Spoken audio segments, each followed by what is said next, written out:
So the presidential memorandum, September 2016, from the Obama administration is significant for a couple of reasons, and I think it will continue to be even under the next administration. One is that in some ways it captured what had been going on, as well as inspiring more activity to be going on. Integrated activity, getting 20 agencies and departments to systematically think about how climate change impacts their portfolio and how their tools and their toolboxes can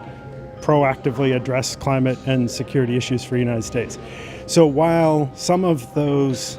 regulatory and executive actions can be undone by those who may oppose climate change,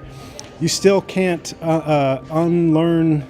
the lessons or even just the networking of the people that brought together, the process, intergovernmental processes that resulted in.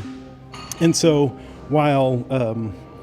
top-level initiatives and that as a priority may go away, a lot of the working-level relationships in terms of the day-to-day taking climate security into assessment and action are things that I think can persist even with a transition in the administrations. Climate change is not going to be the only issue where the changing nature of the U.S. engagement in the international institutions is likely to change, likely to be different. That said, I think if we remember that,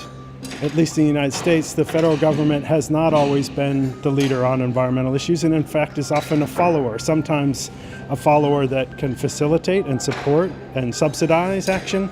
sometimes be a great barrier, and we have a lot of relatively recent experience in that. And so in the history of environmental progress in the United States, largely driven by local and state level innovation and action where governors have to day-to-day address how these issues go on the ground, we need to remember that California is the 6th largest economy in the world and understand that we still have significant leadership in this climate space, and we need to go beyond the easy assumption that it's all out of Washington. And we need to look for local and state level leadership, private sector leadership, faith community leadership, leadership from the military, other places that are not as expected and may not be as